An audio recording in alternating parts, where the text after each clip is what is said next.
Bismillahirrahmanirrahim. Alhamdulillahirabbil alamin wa bihi nasta'in wa ala umuri dunya waddin wassalatu wassalamu ala asyrafil anbiya'i wal mursalin nabiyina Muhammadin wa ala alihi wa sahbihi ajma'in wa man tabi'ahum bi ihsanin ila yaumiddin. Asyhadu an la ilaha illallah wahdahu la syarika lah wa asyhadu anna Muhammadan abduhu wa rasuluhu amma ba'd. Alhamdulillah, segala puji hanya milik Allah Subhanahu wa taala.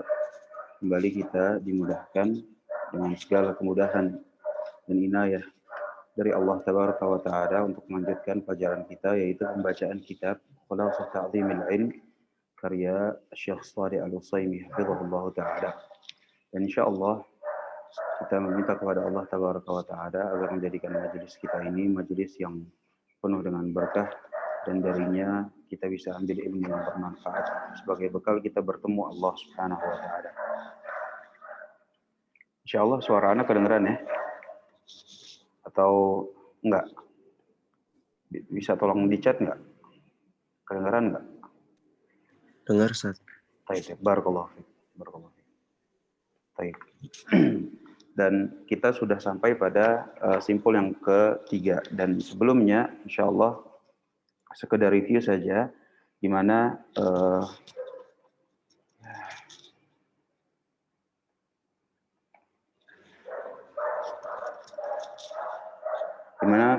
kita sudah mengetahui bahwa Allah Subhanahu wa Ta'ala akan memudahkan jalan menuju surga. Jadi jalan menuju surga yaitu dengan jalannya menuntut ilmu. Jalan penuntut ilmu, maka barang siapa yang istiqomah dan sukses di dalam jalan menuntut ilmu, Allah Subhanahu wa Ta'ala akan memudahkan dia untuk jalan menuju surga. Dan kita sudah mengetahui bahwa bagaimana kita bisa sukses dan istiqomah di dalam jalan yang menuntut ilmu, yaitu dengan adanya pengamalan-pengamalan dari 20 simpul-simpul. 20 simpul-simpul pengagungan ilmu. Pengagungan ilmu, ta'zimil ilm. Maka barang siapa yang berhasil melaksanakan 20 simpul pengagungan ilmu ini, maka insya Allah dia akan jadi orang yang sukses dan istiqomah dalam jalan penuntut ilmu tersebut. Dan pada pertemuan yang sebelumnya kita sudah sebutkan tentang dua simpul. Yang pertama itu tentang yaitu tathhir wi'a'il ilm, yaitu penyucian wadah ilmu. Penyucian wadah ilmu, di mana penulis juga bilang, faman arada hiyazatal ilm, barang siapa yang ingin mendapatkan ilmu, falyuzayyin batinah, maka hendaklah dia menghiasi batinnya, wa yutahhir qalbahu min najasatih, dan dia membersihkan hatinya dari segala macam jenis kotoran-kotoran hati. Dan juga simpul yang kedua kita sudah sebutkan tentang permasalahan ikhlas.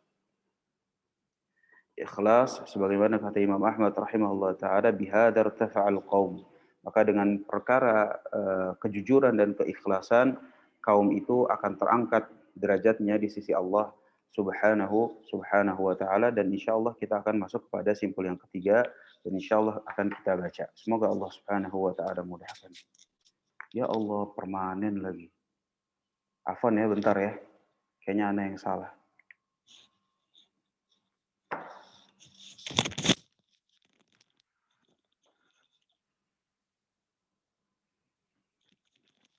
Maaf, ana ambil spidol yang bukan permanen dulu ya.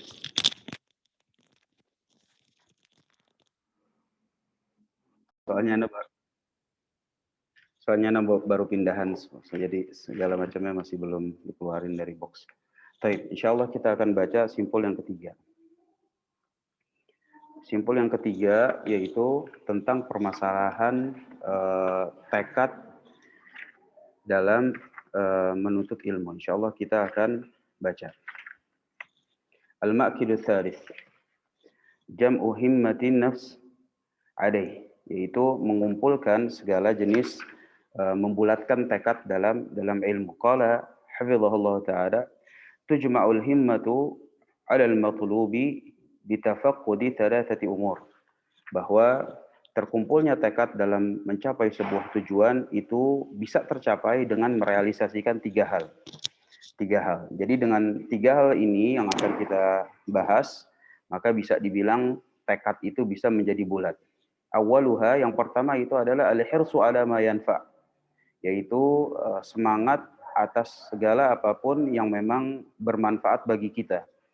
Famata wufiqal 'abdu ila ma yanfa'uhu harasa alaih. Maka barang siapa dari kita yang memang tahu bahwa ada sesuatu yang memang bermanfaat. Jadi yang pertama, simpul yang ketiga itu yaitu membulatkan tekad.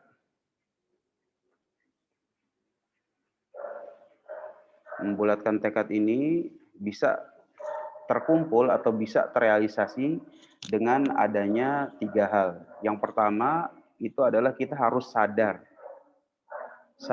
atas apa yang bermanfaat, atas apa yang bermanfaat.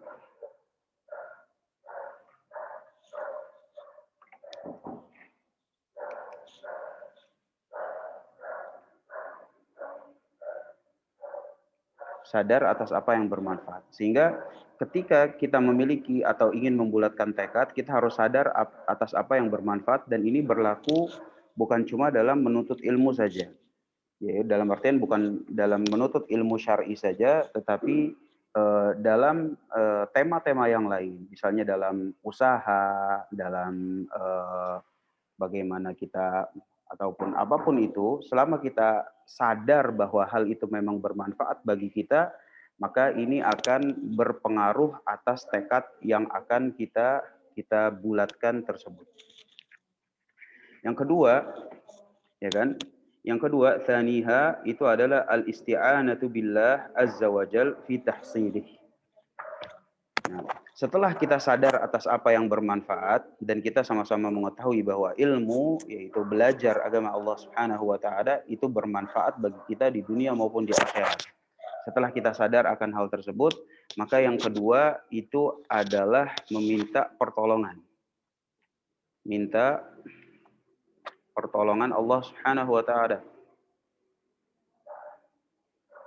Minta pertolongan Allah Subhanahu wa taala. Supaya apa? Supaya dibantu. Dibantu dalam apa? Dibantu dalam pembulatan tekad dalam menuntut ilmu.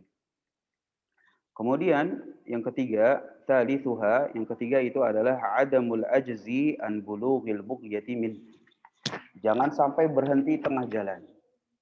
Jangan sampai berhenti di tengah jalan. Di tengah jalan. Artinya apapun yang terjadi harus jalan terus. Harus jalan terus. Dalam belajar ilmu, ya apapun yang terjadi, kita nggak boleh berhenti tengah jalan gitu. Dalam artian berhenti jadi seorang talibul ilm. Berhenti sebagai menjadi seorang talibul ilm, maka ini tentunya adalah kegagalan. Karena kalau sudah berhenti, maka nanti tekadnya itu akan lama-lama akan memudar.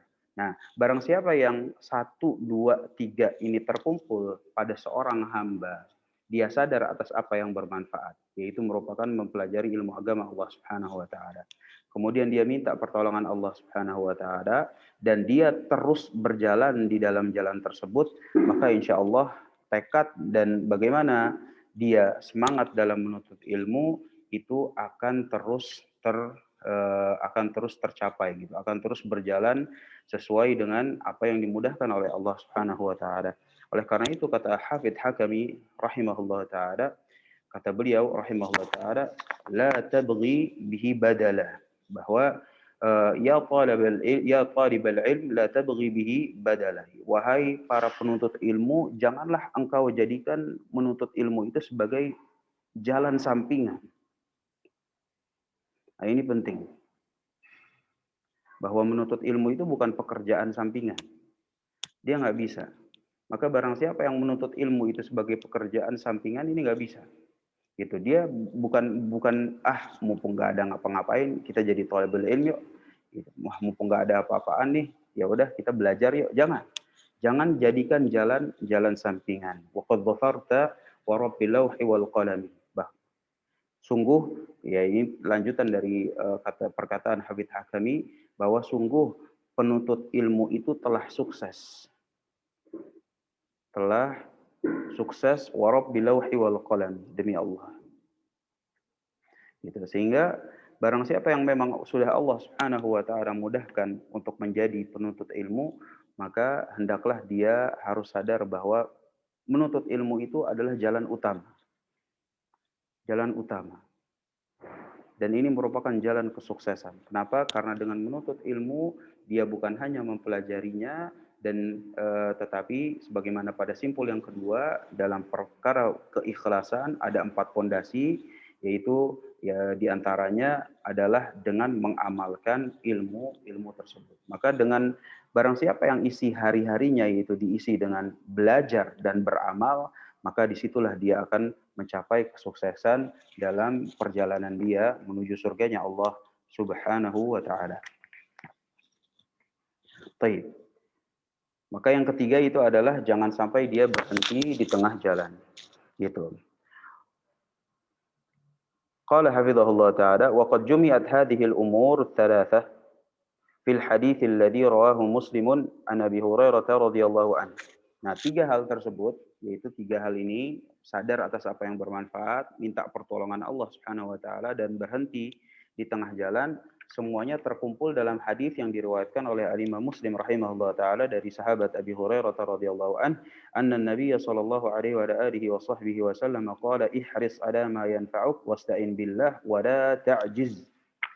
Yaitu di mana Rasul sallallahu alaihi wasallam itu bilang ihris ala ma yanfa'uk. Ya kan? Hendaklah kita semangat atas apa yang bermanfaat.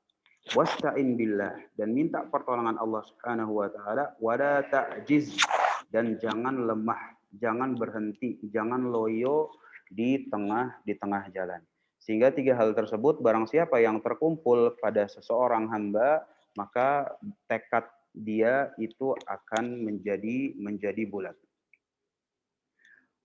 Qala al-Junaidi rahimahullah ta'ala, ma talaba ahadun syai'a bijiddin wa sidqin illa nalah, fa illam yanalhu kullah nala ba'dah.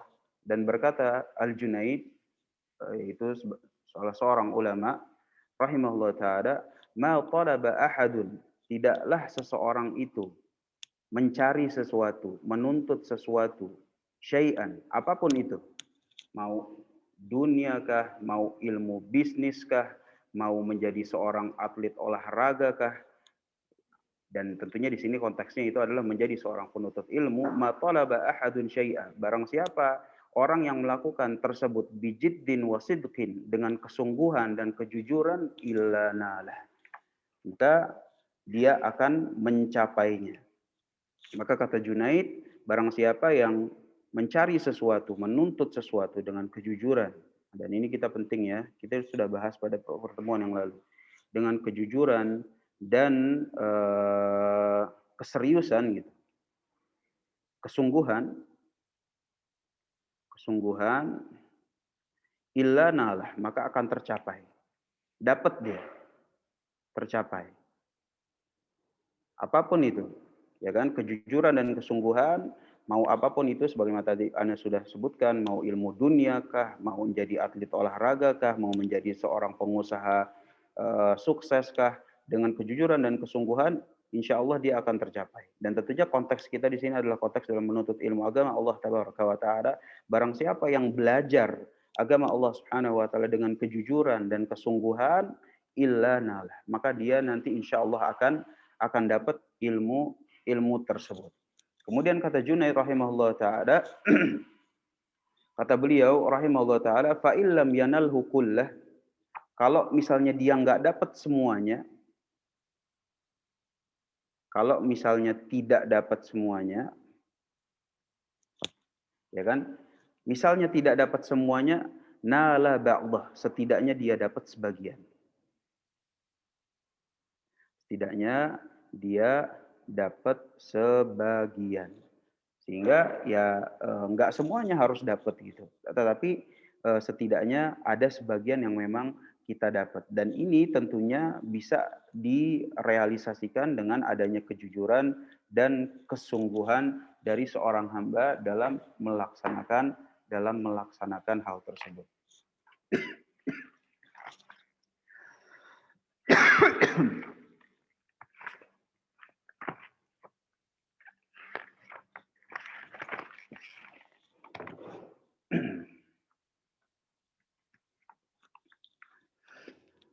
Qala Ibnul Qayyim rahimahullah taala, berkata juga Ibnul Qayyim rahimahullah taala fi kitabihil fawaid, dalam kitabnya itu Al-Fawaid, idza tala'a najmul himmah fi dhalamil lail al-batalah wa radifahu al-qamarul azimah asyraqat ardul qalbi binuri rabbiha. Kata Ibnu Qayyim rahimahullah taala, kalau misalnya memang sudah terkumpul yang namanya tekad, terkumpul juga yang namanya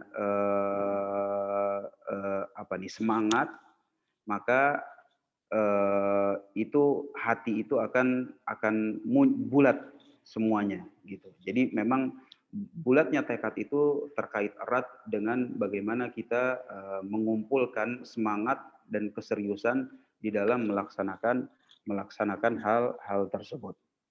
Nah, gimana sih Ustadz, gimana caranya supaya tekad kita itu bisa lebih Iya, Ana tahu, memang sadar kalau ilmu itu bermanfaat, Ana memang tahu ini memang berguna bagi Ana di dunia dan akhirat. Tetapi ada nggak tips bagaimana caranya supaya tetap bisa istiqomah di atas jalan tersebut?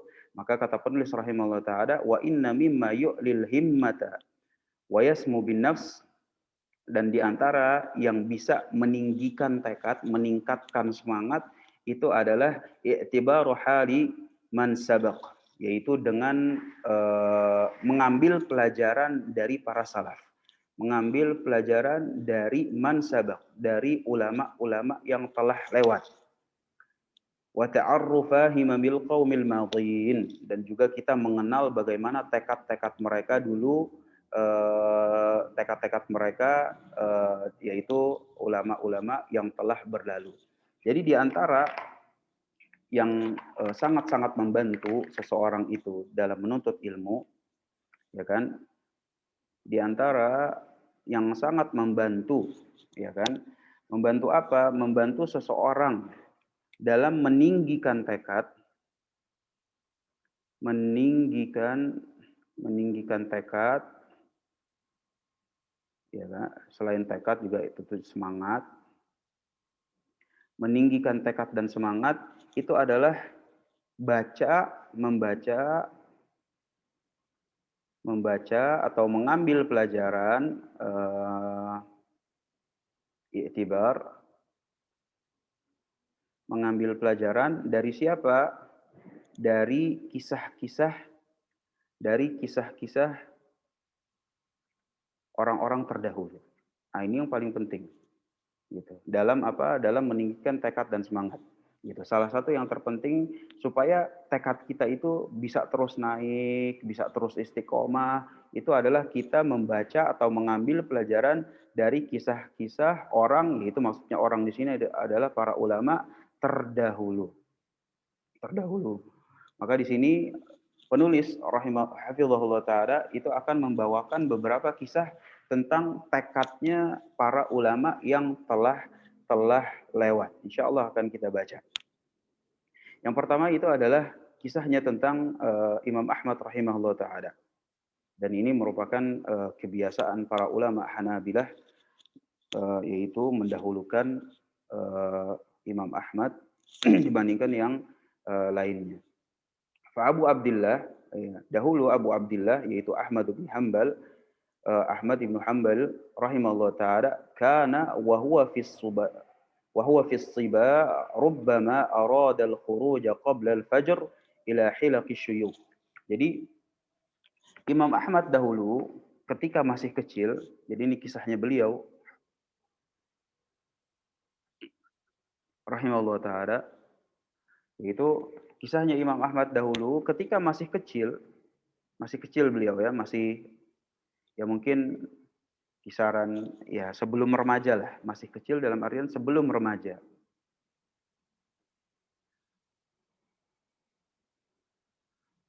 Masih kecil sebelum remaja, itu sebelum azan subuh.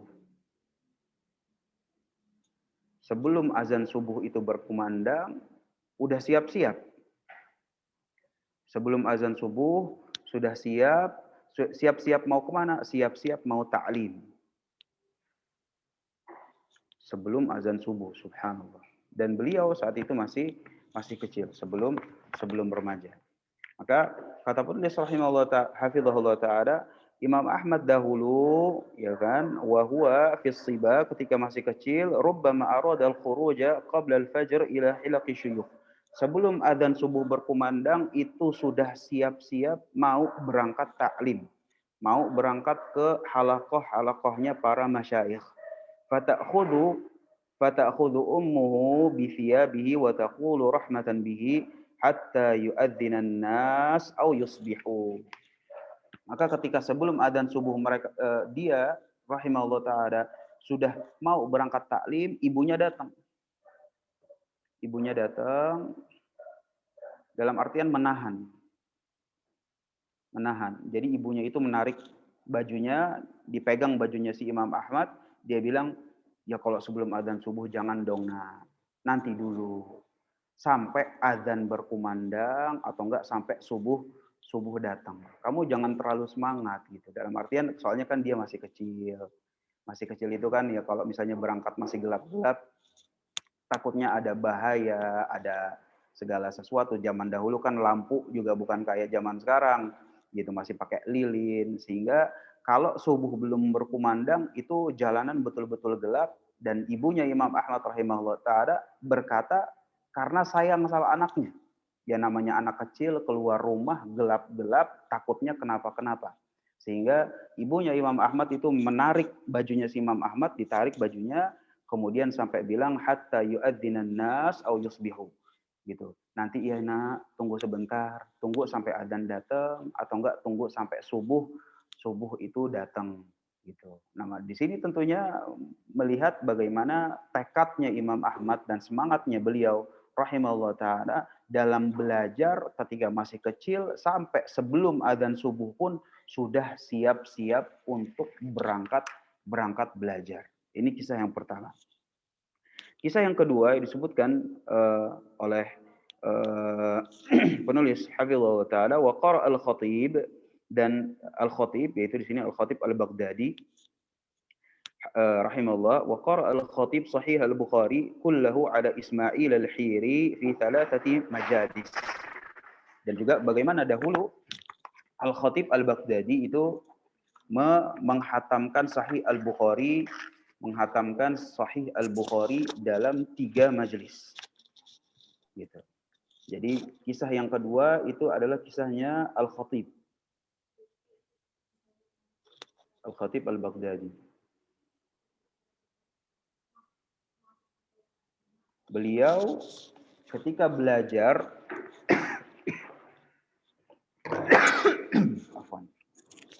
beliau rahimahullah ta'ala ketika belajar yaitu belajar menghatamkan Sahih Bukhari. Menghatamkan Sahih Al-Bukhari itu dalam 3 majelis. Sahih Al-Bukhari itu dalam 3 majelis. Jadi antum bisa bayangkan ini. Sahih Bukhari itu bisa dihatamkan oleh beliau rahimahullah taala hanya dalam 3 majelis. Sebagaimana di sini disebutkan 3 majelisnya itu adalah ithnani minha fi lailataini min waqti salatil maghrib ila salatil fajr wal yawm tsalits min dhahwatin nahar ila salatil maghrib wa minal maghrib ila tulu'il fajr. Jadi 3 majelisnya ini bagaimana bisa menghatamkan Sahih Bukhari dalam 3 majelis? Kata penulis rahimahullah taala, yang 2 majelis pertama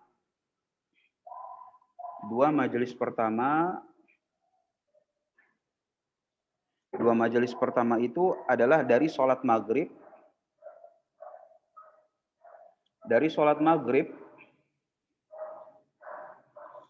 sampai subuh. Gitu. Jadi sholat maghrib nih. Sholat maghrib, Assalamualaikum warahmatullah. Nah, dari saat itu sampai subuh, maka dia membaca Sahih Bukhari. Tentunya nanti kalau misalnya ada sholat isya, kepotong sholat isya, sama Assalamualaikum warahmatullah, dzikir setelah sholat, lanjut lagi. Baca Sahih Bukhari dari maghrib sampai subuh, ini 2 majelis yang pertama. Nah, majelis yang terakhir, ya kan, majelis yang terakhir sehingga menjadi 3 majelis. Majelis yang terakhir, jadi kalau ini dari maghrib sampai subuh, kalau majelis yang terakhir ini justru seharian penuh. Sebagaimana di sini kata penulis rahimahullah taala, min dhahwatin nahar, dari awal hari kemungkinan ini waktu duha, ya kan, perkiraannya min dhahwatin nahar ila salatil maghrib, sampai maghrib. Dan dari maghrib lanjut lagi sampai subuh. Sampai subuh. Nah, demikianlah bagaimana Al-Khatib Al-Baghdadi itu menghatamkan Sahih Bukhari dalam 3 majelis, yaitu 2 majelis yang pertama dari maghrib sampai subuh, besoknya diulang lagi maghrib sampai subuh, dan hari yang terakhir dari awal hari sampai maghrib sampai subuh, itu semuanya tiga-tiganya digunakan dalam rangka membaca Sahih Al-Bukhari, dan ini merupakan sesuatu yang luar biasa. Kata Adz-Dzahabi rahimahullah taala tatkala meriwayatkan kisah ini, maka kata Adz-Dzahabi, yang seperti ini sangat-sangat sulit ditemukan pada zaman kita. Artinya hampir sulit menemukan orang yang bisa menghatamkan Sahih Bukhari dalam 3 majelis layaknya Al-Khatib Al-Baghdadi, dan ini diutarakan oleh Adz-Dzahabi, sehingga pada zaman Imam Adz-Dzahabi rahimahullah taala sendiri itu beliau sendiri bilang yang dilakukan oleh Al-Khatib Al-Baghdadi ini luar biasa, yang akan sulit terulang gitu. Dalam artian bagaimana Al-Khatib Al-Baghdadi, semangatnya beliau dalam mempelajari ilmu agama Allah Subhanahu wa taala itu sangatlah luar biasa.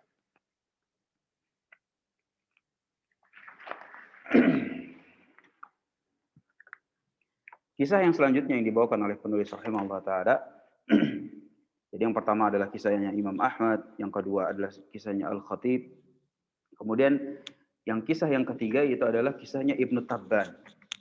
Kata beliau hafizahullah taala, wa kana Abu Muhammad ibn Tabban, yaitu Abu Muhammad ibn Tabban, yaitu beliau adalah awwal ibtidaihi, di mana permulaan dia belajar menuntut ilmu, yadrusu al-laila kullah. Beliaulah yang bisa dibilang mempopulerkan gitu. Mempopulerkan untuk mempelajari. Jadi kisah yang ketiga yaitu kisahnya Ibnu Tabban.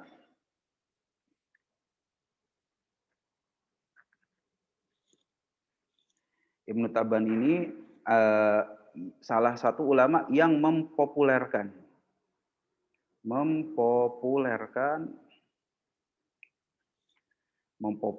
ya, kalau zaman sekarang yang memviralkan gitu kali ya. Gitu. Yang mempopulerkan apa? Mempopulerkan untuk belajar semalam suntuk. Semalam suntuk.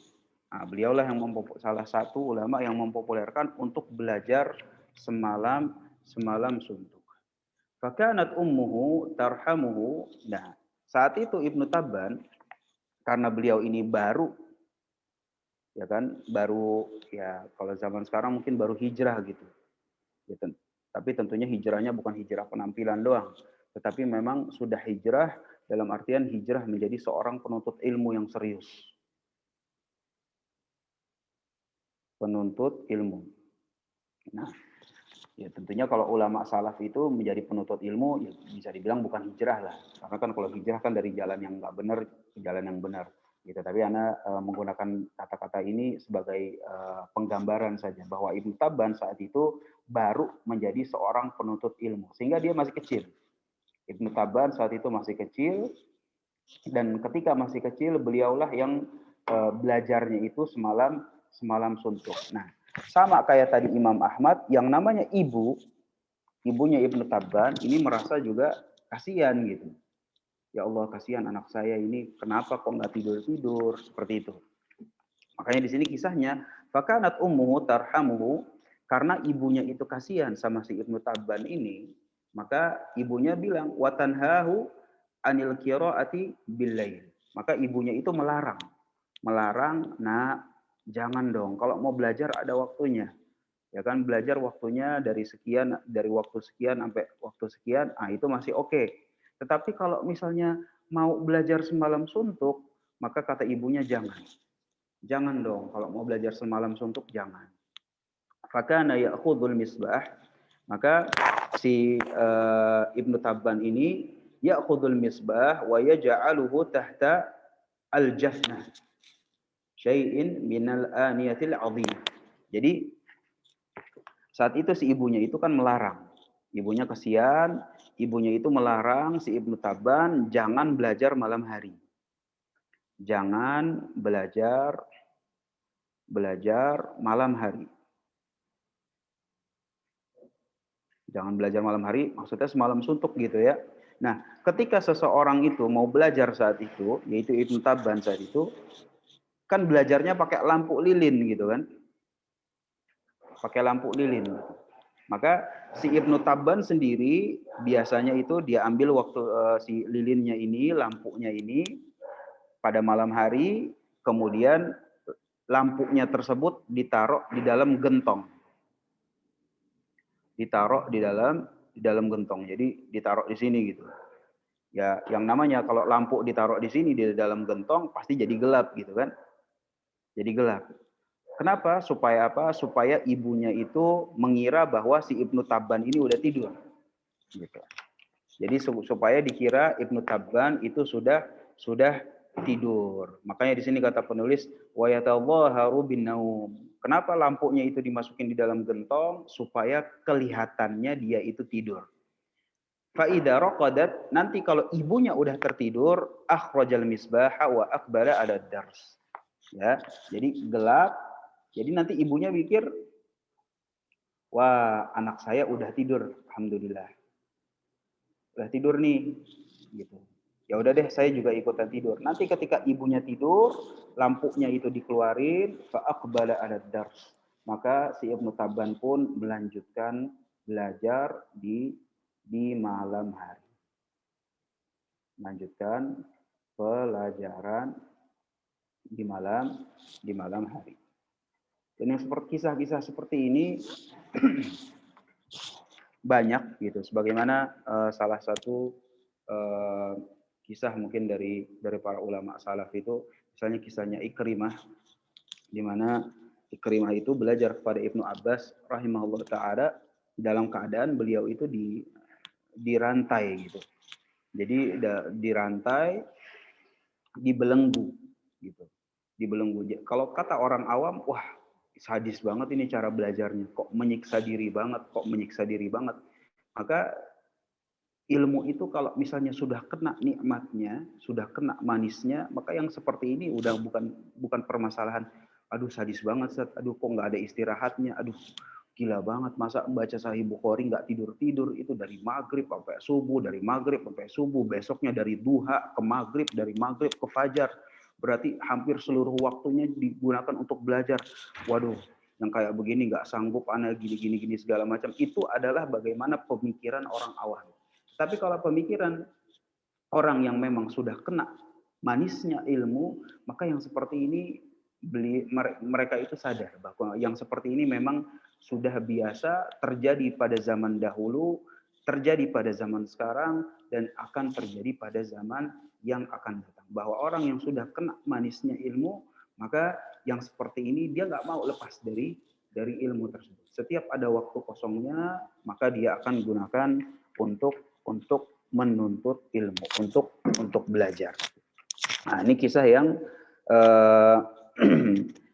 ketiga yang dibawakan oleh penulis Hafizahullah Ta'ala, yaitu kisahnya Ibnu Tabban tentang beliau yang ketika masih kecil beliau itu belajar semalam suntuk sampai ibunya melarang, ibunya itu dia masukin lampunya ke dalam gentong supaya kelihatan udah tidur, nanti ibunya udah tidur, nanti lampunya kemudian setelah itu dia keluarin dan kembali mempelajari agama Allah Subhanahu wa taala. Gitu.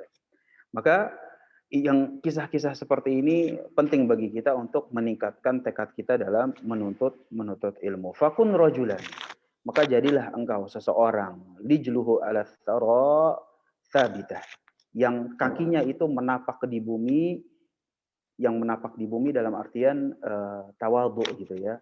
Kakinya menapak di bumi, wa hamatu himmatihi fawqa thuraya samiqah. Tetapi tekadnya itu terjunjung, tergantung di langit. Nah, ini merupakan pepatah bahasa Arab misalnya. Bahwa kaki kita boleh menapak di bumi, tapi tekad kita harus tergantung di langit. Jadi kita tetap tawadhu, tetapi juga tekad kita harus terus-menerus ditingkatkan agar terus semangat belajar agama Allah Subhanahu wa taala. Wala takun syabal badan, dan jangan sampai kita itu menjadi seseorang yang badannya itu badan rasa pemuda. Badannya itu sih masih muda. Badannya itu sih masih seger, fisiknya masih oke. Fisiknya masih oke, tetapi asyabal himmah, tetapi tekadnya itu sudah berubah. Dalam artian badannya masih seger, tetapi permasalahan semangat, permasalahan tekad dalam mempelajari agama Allah Subhanahu wa taala ini sudah berubah. Fa inna himmah as-sadiq la tashib. Karena kalau tekadnya yang jujur, kalau tekad jujur itu tidak akan pernah berubah. Nah, ini penting nih. Tekad jujur ini tidak akan pernah berubah, dalam artian tidak akan pernah usang. Kalau tekadnya dia jujur, dia memang jujur dalam menuntut ilmu agama Allah Subhanahu wa taala, dia nggak akan usang, nggak akan berhenti di tengah jalan. Dia nggak akan pernah berubah. Tekadnya itu muda terus. Badan boleh tua, tetapi tekad tidak akan pernah tua, nggak pernah lemes dia dalam mempelajari dan mengajari agama Allah Subhanahu wa taala, dan ini merupakan salah satu indikator dari tekad yang jujur. Wa kana Abul Wafa Ibnu Aqil, dan ini salah satu juga yang dibawakan oleh penulis rahimahullah taala, itu adalah perkataannya Abul Wafa Ibnu Aqil. Abul Wafa Ibnu Aqil salah satu ulama dari Madhab Hambali, di mana beliau itu setahu anak ada kitab yang namanya itu adalah Al-Funun, yang jumlahnya itu adalah 800 jilid. Wallahu a'lam. Seingat ana seperti itu. Wa kana Abul Wafa Ibnu Aqil ahadul azkiya il alam min fuqaha il Hanabilah, termasuk di antara salah seorang yang jenius dari ahli fikihnya Hanabilah, dari ahli fikihnya Madhab Hambali. Yunshidu wa huwa fit tamanin. Beliau itu bersenandung pada umur 80 tahun. Jadi beliau bersenandung pada umur 80 tahunan ya. Jadi sudah tua. Si Abul Wafa Ibnu Aqil ini bersenandung, dia bilang, "Masya bal azmi wala hazmi wala khuluqi." Ya kan, badan saya boleh tua, tetapi tekad saya, ya kan, kemauan saya, akhlak saya, nah ini masih muda. Wala wala'i wala dini wala karami. Begitu juga dengan kedermawaan saya, bagaimana agama saya, amalan saya, itu juga nggak pernah tua. Gitu, semuanya masih muda. Wa inna ma'tada sya'ri ghaira sibghatihi. Dan yang berubah itu cuma cuma warna rambut saja yang berubah. Cuma warna rambut yang berubah. Wa syaibu fi sya'ri ghairu syaibi fil himami. Dan yang namanya perubahan warna rambut berbeda 180 derajat dengan perubahan kejujuran dalam permasalahan tekad menuntut ilmu. Jadi ya secara garis besarnya kata Ibnu Aqil, ketika beliau itu 80 tahunan, Ketika beliau itu 80 tahunan, beliau bilang, badan boleh tua. Badan boleh tua. Rambut boleh ubanan. Rambut boleh beruban. Beruban. Tapi yang namanya semangat, yang namanya amal, yang namanya akhlak, yang namanya kedermawanan, dermawan. Yang ini semuanya ini nggak boleh tua. Tidak boleh tua. Tidak boleh tua. Artinya harus muda terus. Yang namanya muda itu harus semangat terus. Harus bulat tekadnya terus. Harus jalan terus. Sehingga nggak boleh berhenti. Yang namanya semangat dalam mempelajari agama Allah, beramal dalam mengamalkan apa yang telah dipelajari, akhlak maupun kedermawanan, yang seperti ini nggak boleh tua, harus muda terus, harus jalan terus, harus istiqomah terus, dan harus ya begitulah, harus terus jalan pada tempatnya. Ini merupakan makkit yang ketiga, yaitu simpul yang ketiga yang dibawakan oleh penulis hafizahullah taala, yang mana setelah menjelaskan bahwa tekad itu bulat itu dengan 3 hal. Yang pertama itu adalah semangat atas apa yang bermanfaat bagi kita. Yang kedua itu adalah dengan isti'anah billah, yaitu minta tolong kepada Allah Subhanahu wa taala, dan yang ketiga itu adalah agar jalan terus dan jangan sampai lemas di tengah jalan. Kemudian penulis juga membawakan beberapa kisah dan perkataan dari para ulama. Untuk apa? Untuk kita ambil pelajaran bahwa demikianlah para ulama kita itu semangatnya dalam belajar itu seperti itu. Sehingga kalau kita memang ingin mengikuti mereka, tentunya kita harus meneladani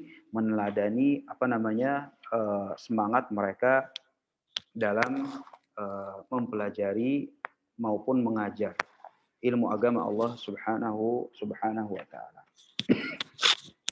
Sedikit lagi kita masuk kepada simpul yang keempat. Qala hafizahullah taala al-ma'qidur rabi'. Simpul yang keempat itu adalah sarful himmati fihi ila ilmi al-Qur'an was sunnah.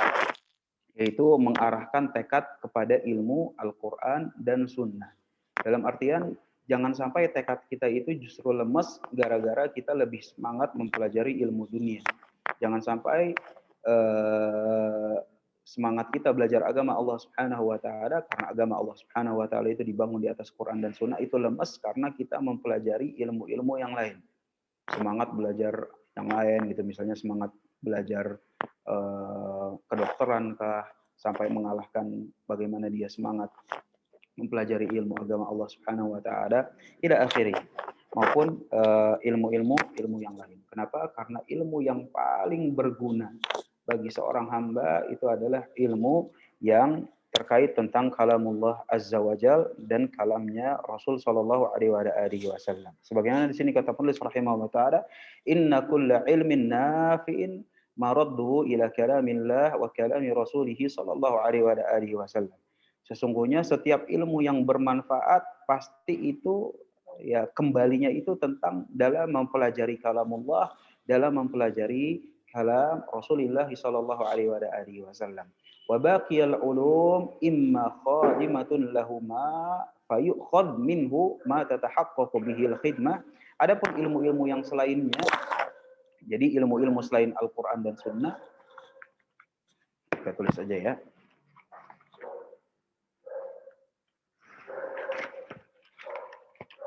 Jadi agama Allah Subhanahu wa taala, yang namanya agama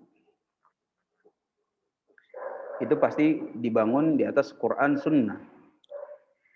Quran dan Sunnah gitu kan. Sunnah. Sehingga yang namanya ilmu agama, ilmu yang bermanfaat, itu ilmu nafi', pasti ada hubungannya dengan Al-Quran dan As-Sunnah. Ilmu yang bermanfaat gitu adalah yang mempelajari kalamullah dan yang mempelajari kalam Rasulullah sallallahu alaihi wasallam. Nah, selain dari ilmu yang mempelajari Quran dan Sunnah, ada ilmu-ilmu lain. Ilmu lain. Ilmu lain. Nah, ilmu lain ini terbagi menjadi dua. Yang pertama itu adalah ilmu yang memang membantu. Membantu. Membantu apa? Membantu untuk memahami Al-Quran dan Sunnah. Ya kan? Misalnya contoh ilmu bahasa Arab. Ya kan? Ilmu bahasa Arab ini membantu. Ya kan? Membantu mempelajari Al-Quran dan mempelajari As-Sunnah. Nah ini jenis, walaupun ilmunya lain. Ilmunya apa? Ilmu bahasa Arab.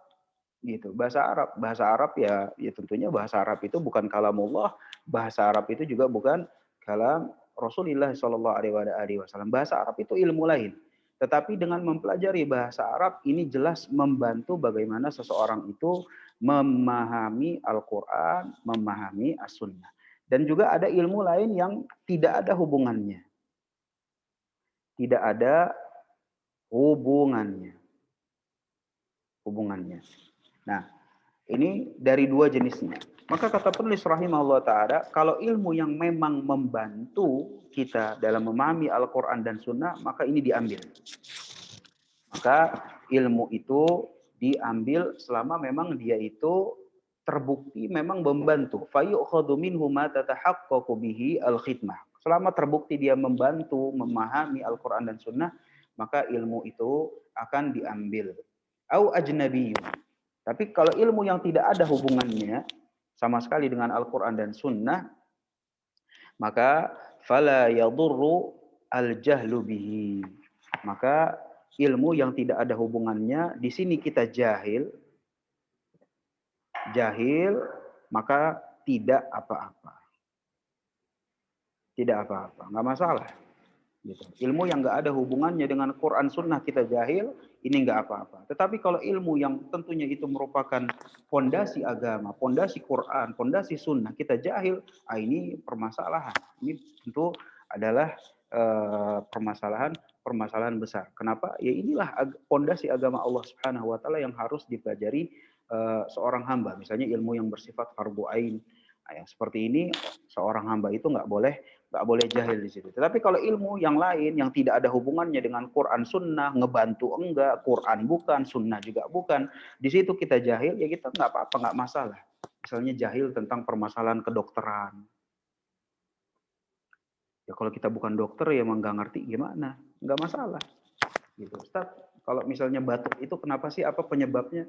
Wallah alam, mana nggak tahu. Wah, Mas Antum nggak tahu? Iya, anak memang nggak tahu karena anak bukan dokter. Masalah? Nggak masalah. Kan gitu kan? Ya. Terus ilmu kedokteran, ilmu bisnis, ya kan? Ilmu-ilmu yang lain, ilmu IT misalnya. Masa antum nggak ngerti coding sih? Lah, ya iya, soalnya anak bukan programmer, gitu. Tapi kan zaman sekarang harus ngerti, ya tapi anak nggak ngerti. Masalah? Nggak masalah, nggak apa-apa, gitu. Ilmu yang tidak ada hubungannya dengan Quran dan Sunnah. Ngebantu enggak, Quran bukan, Sunnah juga bukan. Misalnya kita jahil di situ, maka di sini tidak apa-apa dalam artian tidak berdosa. Tidak dosa ya.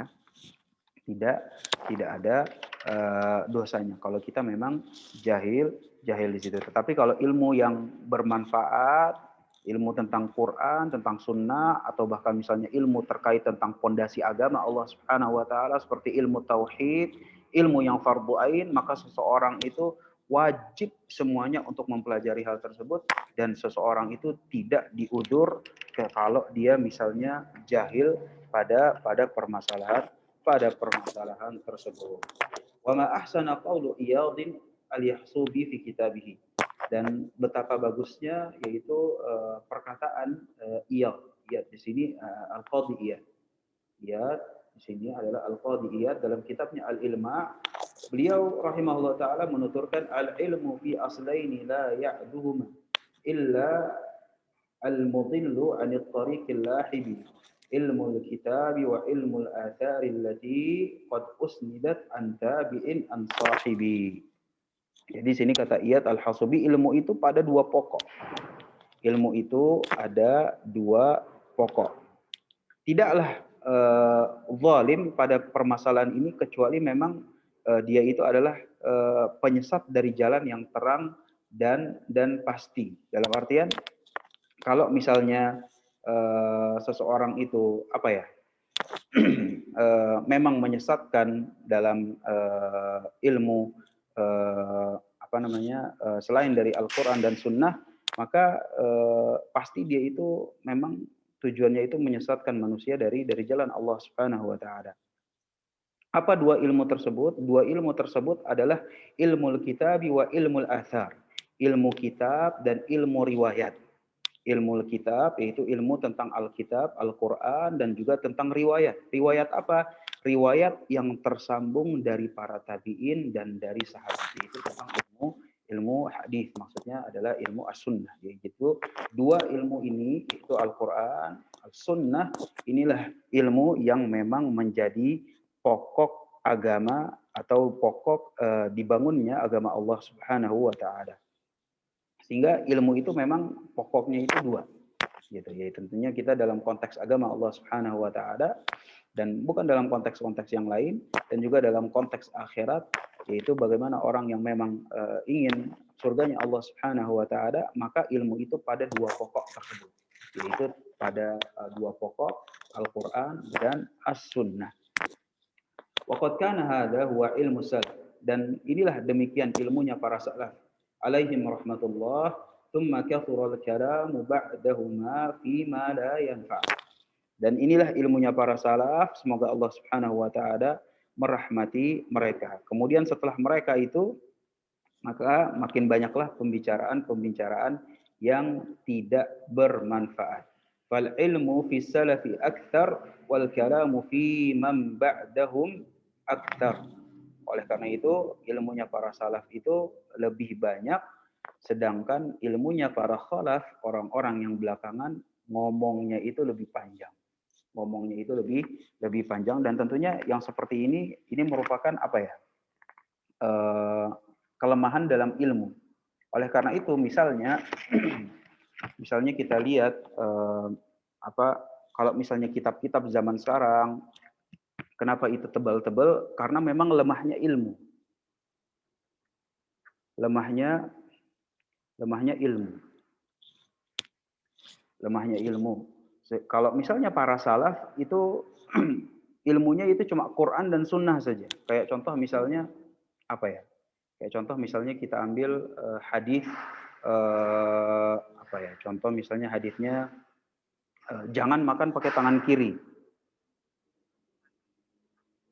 Jangan makan pakai tangan kiri. Pakai tangan kiri. Pakai tangan kiri. Ah, kalau para salaf itu udah ngerti, jangan di sini maksudnya apakah ini makruh, apakah ini artinya haram, apakah ini artinya yang lain. Makan pakai tangan kiri, kenapa, sebabnya apa, dan lain macam. Nah, para salaf itu udah ngerti, sehingga nggak perlu disyarah, nggak perlu disyarah lagi. Nah, kalau orang belakangan karena memang lemahnya ilmu, maka ya disyarah. Jangan di sini maksudnya demikian, karena demikian, sehingga makin lama makin panjang. Makin lama makin panjang karena lemahnya ilmu. Adapun para salaf, mereka itu ilmunya kuat, sehingga ilmunya itu dengan Quran maupun Sunnah langsung terjun ke situ, sudah memang mereka itu mumpuni. Beda sama kita. Kalau kita itu mau langsung terjun ke Quran dan Sunnah, mau memahami langsung tanpa jalur penjelasan-penjelasan dari para ulama, maka yang ada yang seperti ini adalah kesesatan dalam belajar. Kesesatan dalam belajar. Baik, nah itulah keutamaan para salafuna as-salih. Berkata Hammad ibn Zaid, qala Hammad ibn Zaidin, qultu li Ayyub as-Sakhtiyani, aku berkata kepada Ayyub as-Sakhtiyani, al-ilmu al-yawma akthar aw fi ma taqaddam. Ilmu itu banyakan hari ini, yaitu Ayyub as-Sakhtiyani ini kan tabi'in dia, gitu. Maka dia nanya gitu. Dia ditanya gitu. ilmu hari ini lebih banyak atau dulu pada zaman sahabat itu justru lebih banyak. Maka kata Ayub Sekhtiyani dia bilang faqala al-kalamul yawma akthar wal ilmu fi ma taqaddam akthar. Kalau zaman kita itu lebih banyak pembicaraannya, sedangkan kalau masalah ilmu zaman dahulu itu lebih banyak. Dan tentunya kembali lagi permasalahan ilmu ini adalah ilmu yang memang menghasilkan khasyatullah, yang menghasilkan takut kepada Allah Subhanahu wa taala, yang menghasilkan amalan, sehingga ilmu ketika dihitung banyak atau tidak bukan dilihat berapa jilid yang ditulis, berapa buku yang sudah terbit, bukan itu. Tetapi dilihat dari bagaimana perealisasian khasyah, takut, takwa kepada Allah Subhanahu wa taala di tengah-tengah manusia. Oleh karena itu al-ilmu pada zaman dahulu, pada zaman para sahabat, walaupun memang kitab itu enggak ada, ya kan? Enggak ada yang kitab berjilid-jilid, tetapi dengan minimnya kitab bukan berarti ilmu mereka sedikit. Kenapa? Karena yang dimaukan dari ilmu ya tentunya itu adalah bagaimana bisa melahirkan khasyatullah, melahirkan takut kepada Allah Subhanahu wa taala, dan juga melahirkan amalan saleh. Itulah yang menjadi indikator apakah ilmu itu ada atau tidak. Nah, kembali ke simpul yang 4, maka kita kumpulkan tekad kita semuanya, ya kan, atau sebagian besarnya itu adalah dalam mempelajari agama Allah Subhanahu wa taala. Jangan sampai kita belajar sesuatu yang memang nggak ada hubungannya dengan agama, belajar IT, belajar bisnis, belajar dokter, belajar apapun itu justru malah lebih tinggi semangatnya dibandingkan mempelajari agama Allah Subhanahu wa taala. Karena kita harus tahu bahwa kita mau jalan sebagai jalannya penuntut ilmu, gitu. Kalau antum mau jadi orang awam, tafadhol, gitu. Ya orang awam silahkan lebih tahu kedokteran, lebih tahu tentang IT. Ah, ini orang awam. Silakan aja.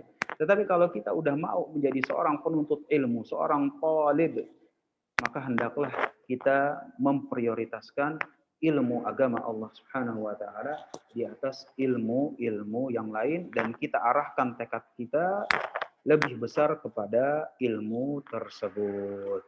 Hadza, demikian majelis kita kali ini. Wallahu a'lam bissawab.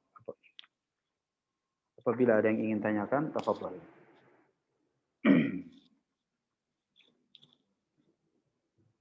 Kita baca sebagian dari chat ya.